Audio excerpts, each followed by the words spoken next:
Hey everyone, this is Gilsar Vergara back again with another video. Today we are here at the Kota Study Center located here in Davao City. It's on the corner of Mabini and Arenello, I believe. I'll put it right here. I'll put the links down below.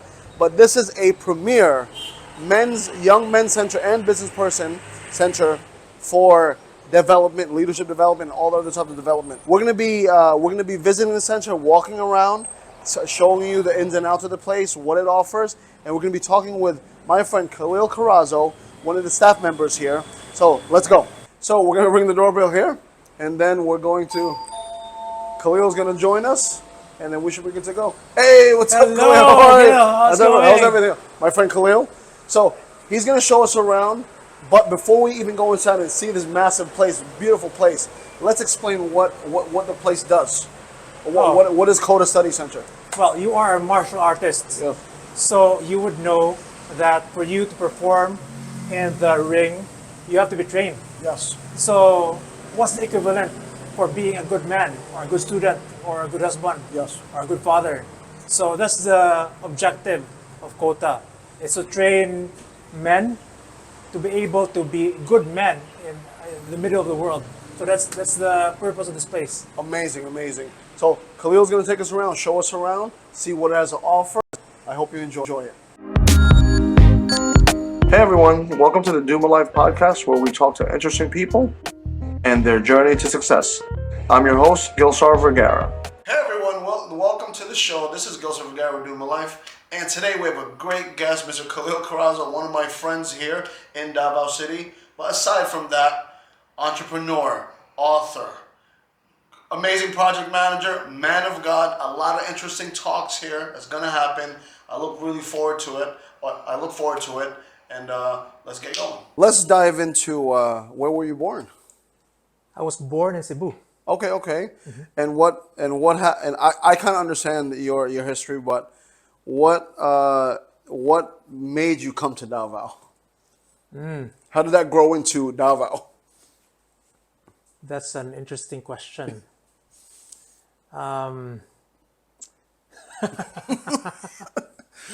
You made me think. I was already preparing for like a, business and project management. And We'll get into entrepreneurship. it. How did I get into Yeah. Davao? Well, I mean, the main reason why I'm here is because of this place, which is Kota Study Center. Yes. Mm-hmm. So when I was in college, I also went to a similar study center there in Cebu, Okay. called Cebu Study Center.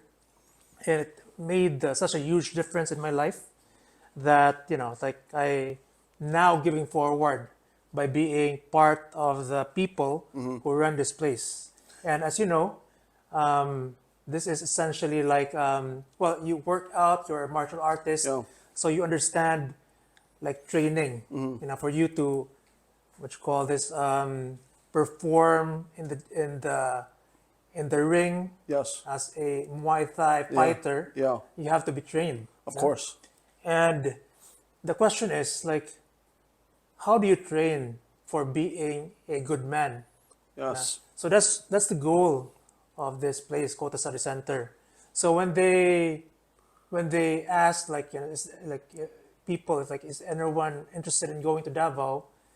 And I'm so open to adventure. Right. And also because I'm sort of flexible and more free to go around because my work is like entrepreneurship business, and particularly because like my business is online. Yes. So I could work anywhere. And well, maybe we could talk about this later. Also, like Davao turned out to be a great place to get people, hire people for the business. So I didn't plan for that, but you just take advantage of whatever cards you're dealt with. Yeah. And that was the good things that I discovered here in Davao. That's the great. people. That's great. That's great. So who was Kahlil at like 16 and 17? Like who are you in high school? In high school, I went to an all-boys school. Okay. And then, I was just part of the barkada there. Okay. And it was just a lot of basketball and like Okay. hanging out and like lifelong Right. friendships.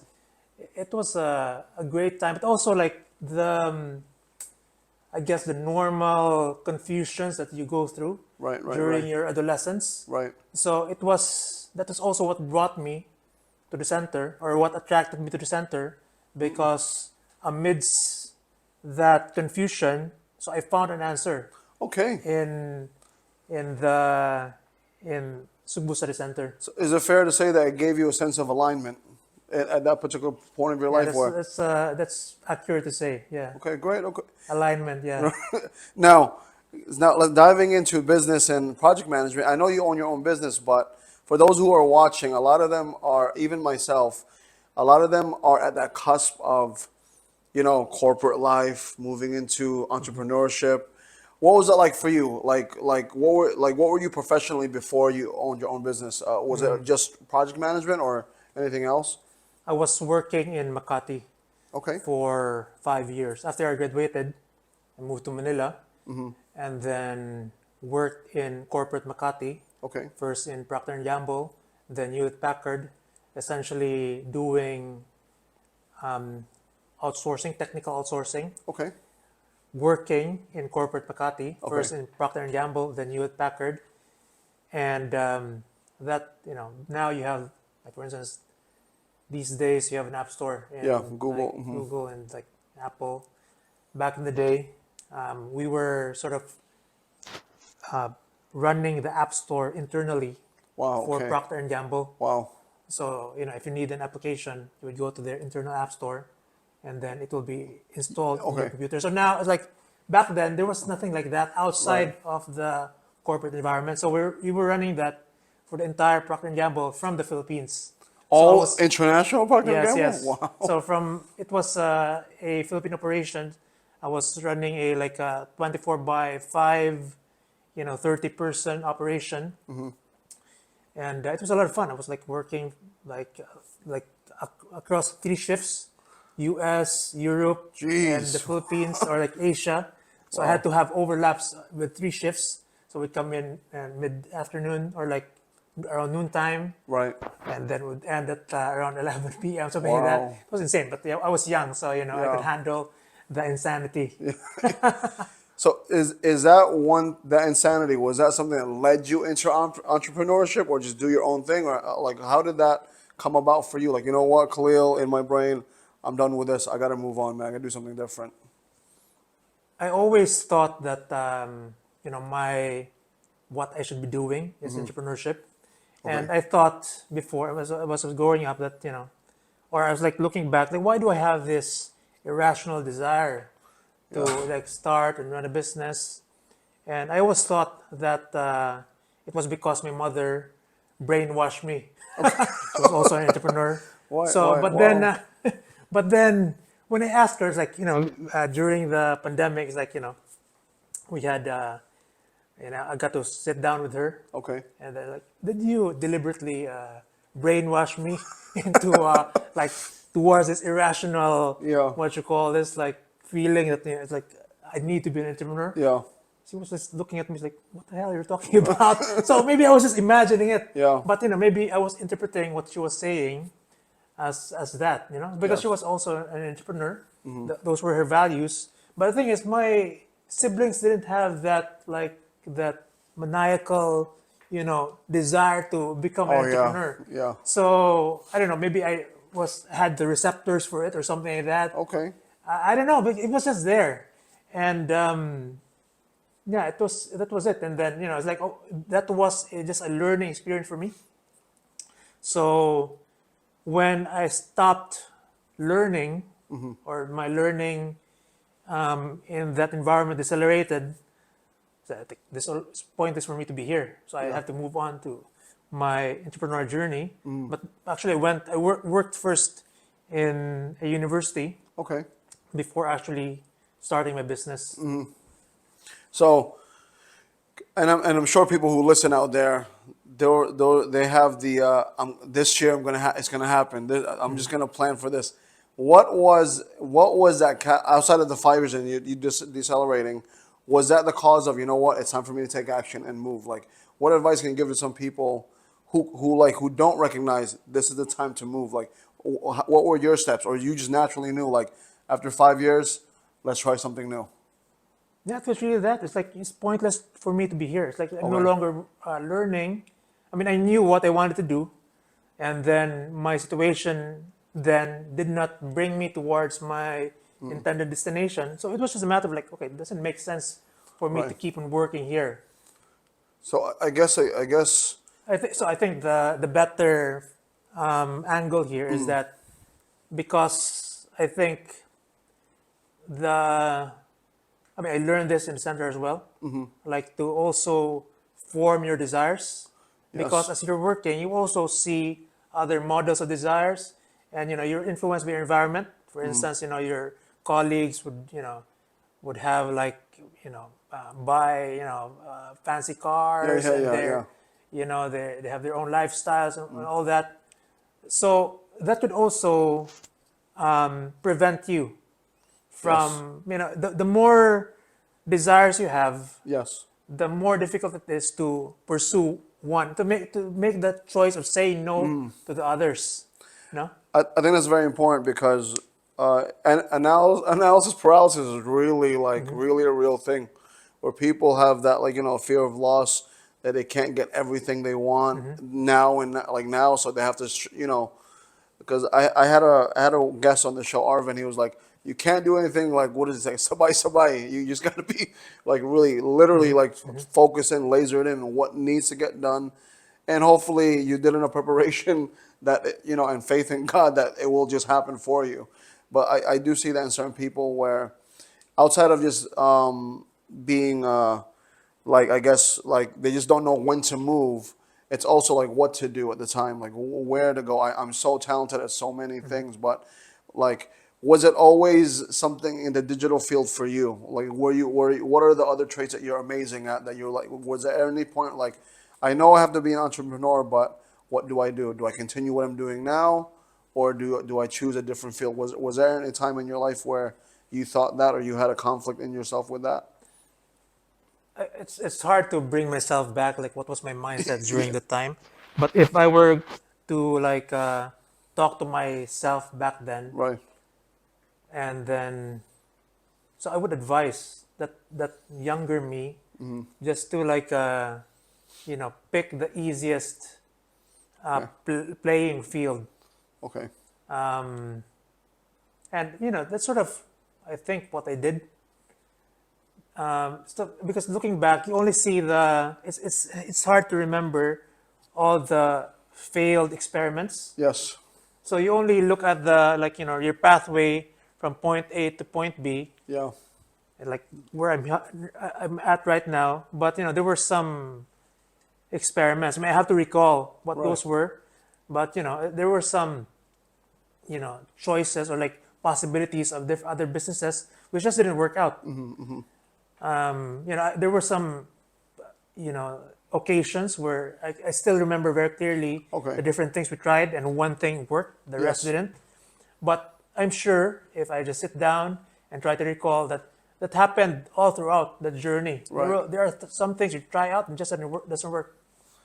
That's really amazing advice, because for those people who move into the entrepreneurial field, they realize that it's a constant refinement of a process, or whatever their process is, because a lot of people are fixated on, no, this is the one thing that's going to work, without them being open to Yeah. changing things and things like that. And sometimes I had some friends that did fail and then gave up. And as much as I want to say, like, just get up and try again, just do it again, but because their particular idea didn't work, they kind of stepped off of that platform of being an entrepreneur, because their idea didn't work, rather than seeing the things that might have worked, tweaking it. Yeah. And because a lot of people are super focused on, oh, this has to work, I'm gonna sell this red ball. Everyone's gonna love red balls. It's one of those ideas where, yeah, everyone's gonna love this idea. Well, sometimes not everyone loves that Yeah. idea.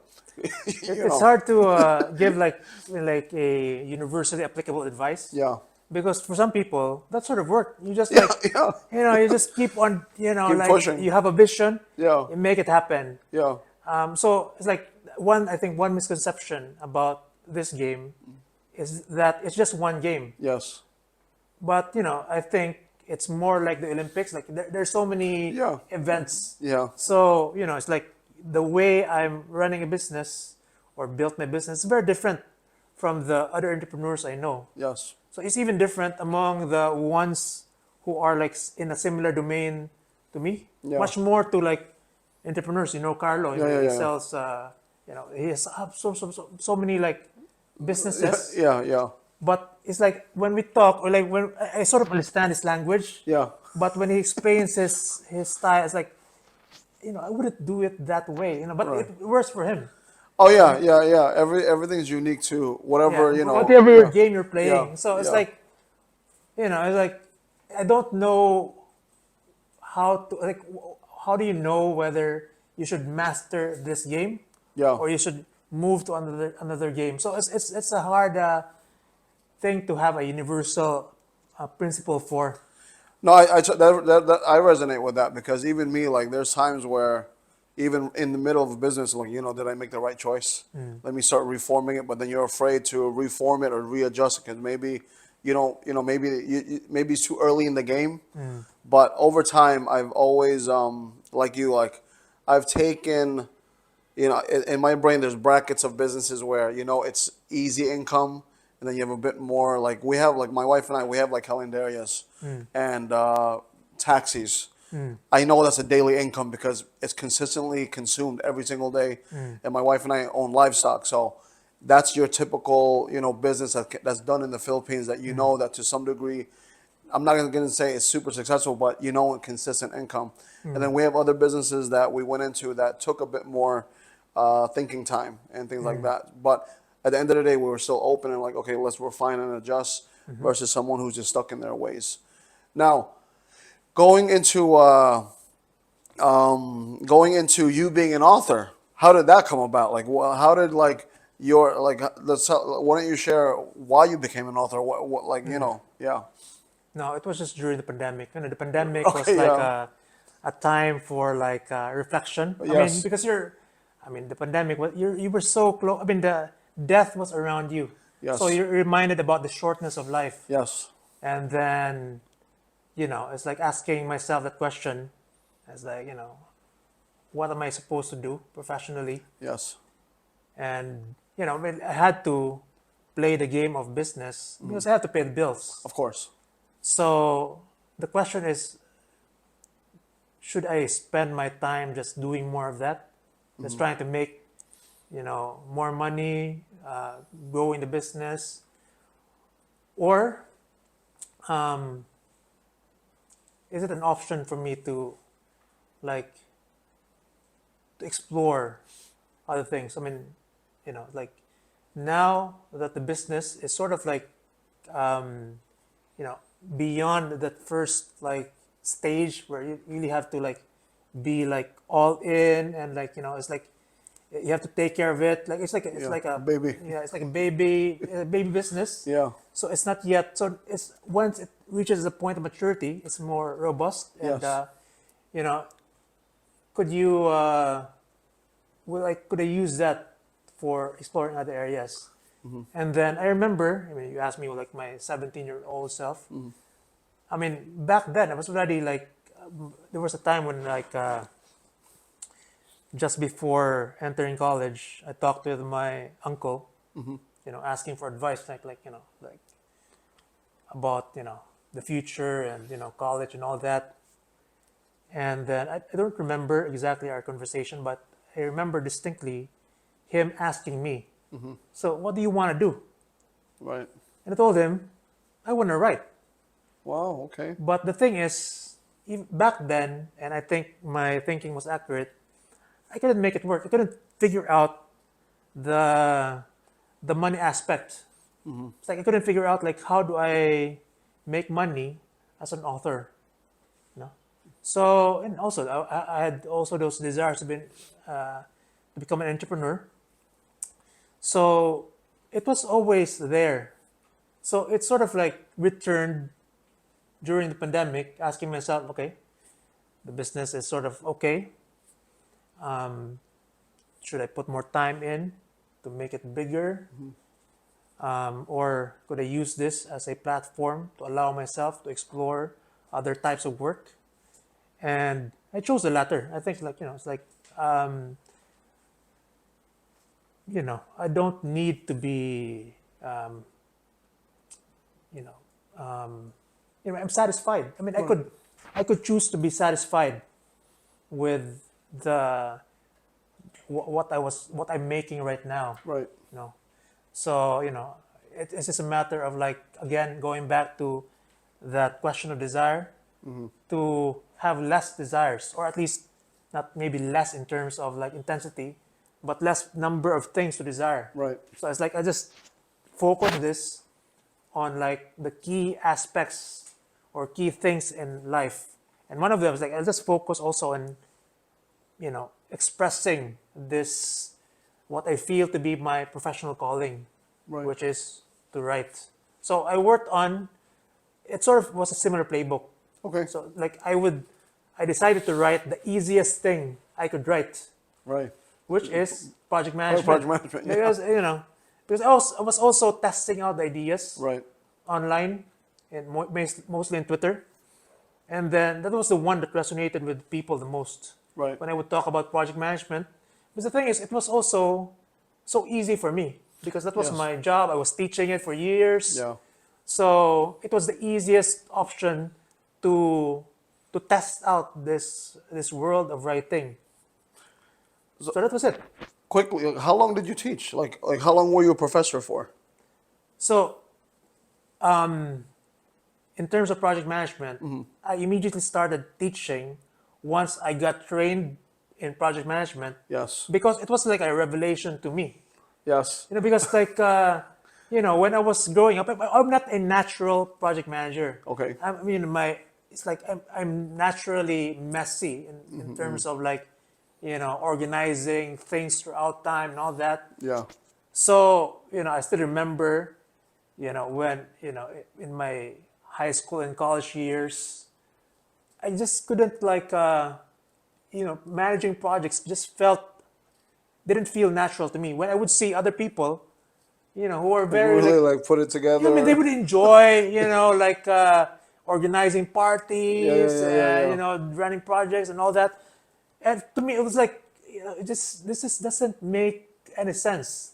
But when I got trained in like this, systematic project management, so it was a revelation. It's like, I have to share this. Yeah. So I just started doing that first in the company itself. Then, when I was involved with like, student organizations, I would train them. And then, I would get, training gigs as well with like companies. So I would pair those two. Like I would train the student orgs for free. Okay. And charge pretty good rates For the corporate. corporate world. So wow. there's a barbell strategy, Yeah. free and expensive. Yeah. So, and so meaning I already had like a script. I mean, I knew how to explain it to people. Right. What project management is. So that was the easiest pathway towards my first book. Do you advise anyone in a field where a lot of analysis, a lot of things, priorities have to happen to get into a project management course?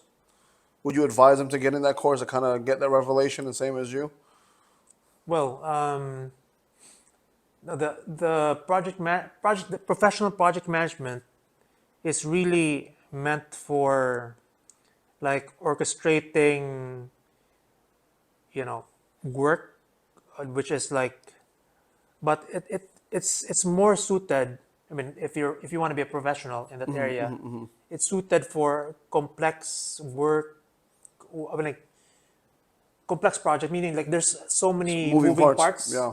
Because if it's just a simple thing, like even like writing a book, it's a simple thing. Yeah. You just need to do it every day. It's a different kind of like orchestration. It's like you working with yourself across time, rather than like maybe 50 people, and you have to like Set them up. yeah, it's like you have this, like for instance, like maybe the most common thing we could see around us is like buildings. Yes. That's like, you have I imagine I'm not what you call this, architect or Architect. Yeah. whatever, but I could appreciate the difficulty of like the building because you have to coordinate like the design, the engineering, and then Yeah. once you construct it, you have the different phases with the structure, Yeah. with painting or whatever. And then, all those things you have to Yeah. think about how to deliver that. Yeah. All those people involved, all those ideas, Yeah. all that work across time, within budget, within the timeline.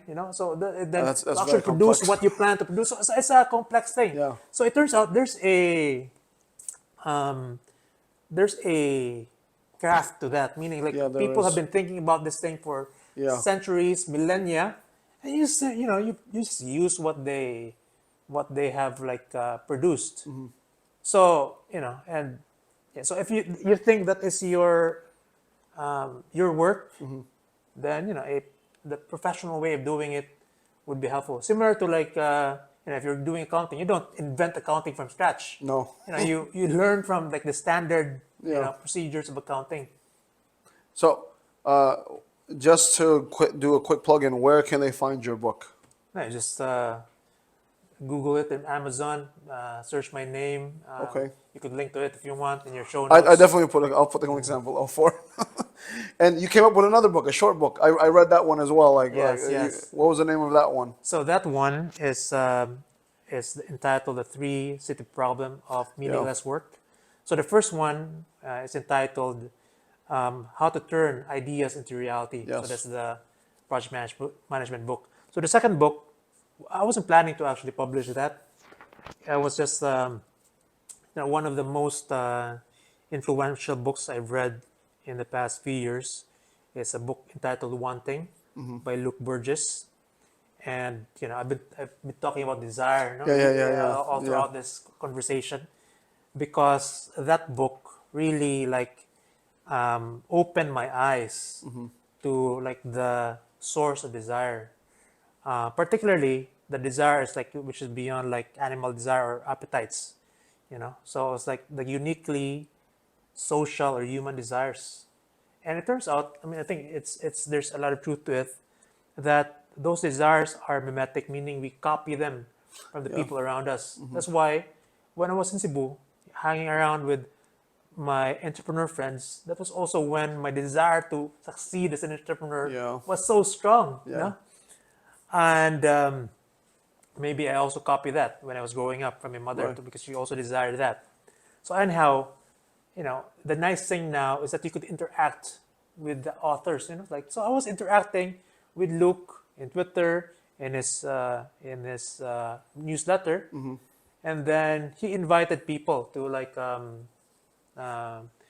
to give an angle to this model he created called the three cities. I mean, this like a way of looking at different things from three perspectives.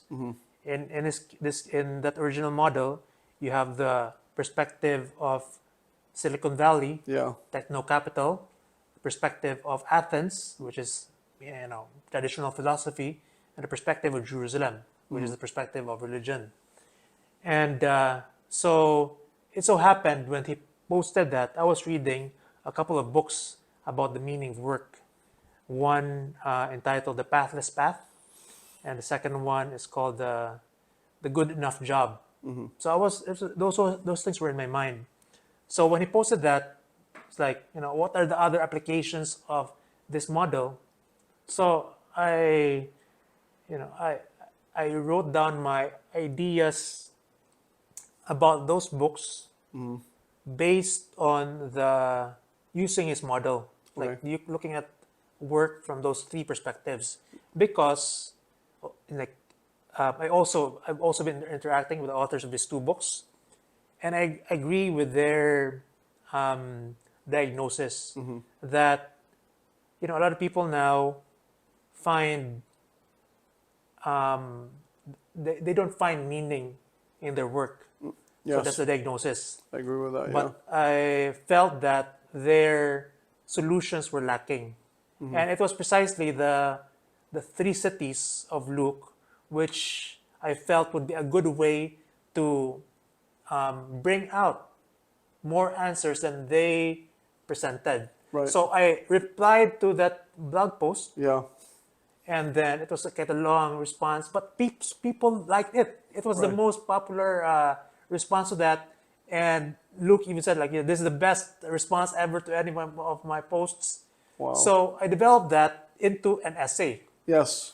And then and Luke also published it in his blog. And it was my first, hit essay. I mean, like, so many people were responding. Wow. Thank you for this, Yeah. and it's like, I got a DMs from people as well, direct messages like, hey, thanks for writing this. Yeah. So I thought, like, I should publish this. Yes. So it became like this. It's a very short 4,000 word essay, but it's like, okay, it felt like I should publish this. It was also a good Christmas gift for my friends. Yeah. I gave you one. I gave one. I appreciate it. He gave me both books, which is amazing. And I'll put the link down below as well for that one. So I guess one of my ending stuff here is being in business. As long as you have been in business, there's always ebbs and flows with it. The ups and downs of business. Like, how do you fortify yourself or like build up that resilience, that consistency, for the other entrepreneurs out there who are having sometimes their difficulties handling those ebbs and flows, the ups and downs that are natural in business? I think maybe I would, present two things. One is like exercise. Okay. It's like I just discovered that during my biggest crisis.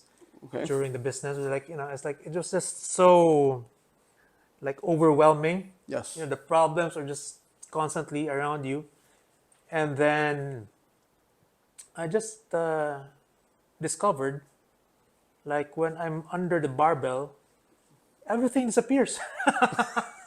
So it's like when you couldn't outthink your own mental problems. Yeah. Because if you just think, it's like it just becomes a bigger problem. Yeah. If you just keep on thinking about those thoughts. Yeah?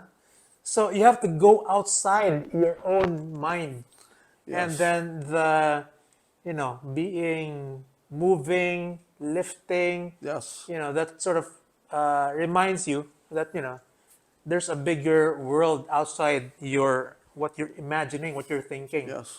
And then just being healthy is like you're just more, you're just stronger. Physically stronger makes you mentally stronger. I don't know why, but I just tested it and it worked. I guess being physically strong is like, if you were looking at it as a game, like a life gauge, in the life gauge, I guess your life gauge is a lot bigger when you're physically stronger because I guess you have more tolerance for so many things. I guess, I mean, my escape now is just riding my motorcycle. Sometimes it's like, because just like you under the barbell, when you're riding a powerful motorcycle, you can't think about your numbers. You can't think about your bottom line. No, exactly. You're like, you know what? You just focus on, okay, I don't want to crash. So let me just. I think the same thing because like, if you're near or you're beyond the weight that you carry. Yeah. But you have to do it safely. You always have safeties. But your body thinks you're about to die. Yes. So that's the only thing you can think about. I have to survive. Exactly. I suppose it's the same thing with the motorcycle. It's Yeah. like, if I make a mistake here, I'm gonna die. Exactly. It's safe, because you know how to handle it. Yeah. But the thing is, like, there's a chance for you. But I think the lifting is safer because you're. Of course. It just feels. But it also feels more dangerous because you're just at the edge or beyond your capabilities. You actually fail many times, especially when you're starting out. Yes. But you have to do it safely. So that's one. The second one is what I've learned in the center is just to spend time daily. You have to make it like an appointment Yes. of like times of silence and prayer. Yes. Because that also brings you out of your own, like, those, instead of being enclosed by those anxiety and fear and all your feelings, you're inside it. So during the time of prayer and or meditation, it's like you are zooming outside and then looking at your emotions and your thoughts as an object, and you could Yes. talk to God about it. So meaning you're no longer trapped within it. You're Yes. already like you could examine it as some sort of object. So those are the two things I've learned to be the most what you call this effective ways of like dealing with the difficulties that are inevitable in this journey. And that's very well said. And a lot of that too can be applied to just regular life.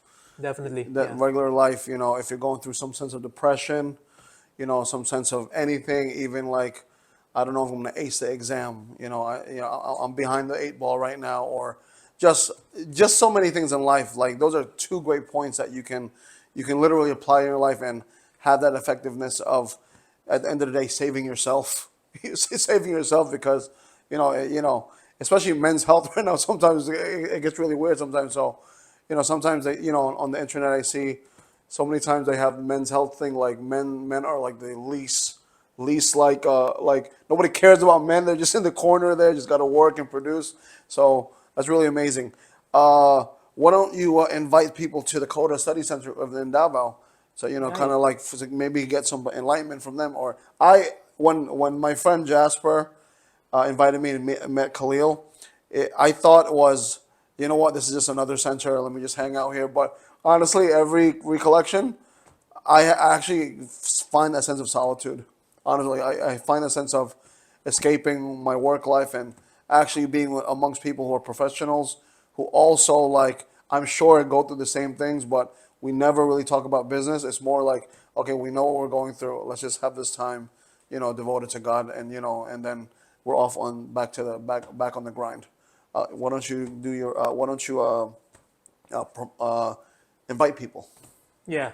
So this is like so this Kota Study Center, as I mentioned, is really like a gym or a training ground for operating as to become a better man. Yes. That's both for students and professionals.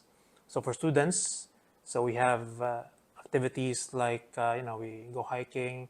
There's like study sessions, and then we just organize it based on the needs of the students. So meaning we're targeting a broad kind of development. So it's both like or like includes like training to become for the skills to become a better student, a better student leader. We also have spiritual training. We have a chaplain here. There's spiritual direction. We have, as you mentioned, recollections and retreats. And the same thing with professionals as well. But there, I mean, the playing field is different. It's fatherhood, it's being a better husband, and of course, it's their work rather than the, trying to get A's. Yeah. Is to become better businessmen, become better professionals, get a promotion, sell more. Because that's how we become better as Yes. men. And of course, there's also like the spiritual aspect of that, and recollections, retreats, and one-on-one guidance as well. Amazing. And I know you wanted to do, just to finish it off, we're going to be working together very soon on a project. If I don't know if you want to divulge everything, but what is the gist of the project No, there? I mean like I've been training student leaders in project management for like many years. So now that we have the internet, it's the same mission of helping young people operate better as leaders. But could we use this setup? I mean, you have your whole entire setup here. We just hang out. Yeah, hang on. We It's talk all, about like what could we talk about that would help like the younger version of yourselves. of course, yeah. So that we could like we just give forward. Yeah. I mean, we received. I mean, I received so many things. Same here. Yeah, and like I just wanna Pay it forward. pay forward. Yeah. Like because um, I know it's going to be a fun conversation as well. I'm all in it because you know why?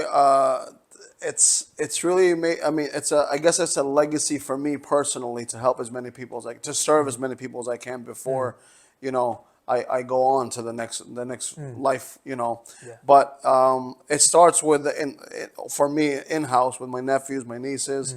But if I can affect more people in a direction and giving some clarity, I would love to because at the end of the day, you know, I think that's our jobs as human beings, Christians, just to pass it along and hopefully refine that process back again and get it to the point where you are a better version of the previous generation. And sometimes it doesn't happen.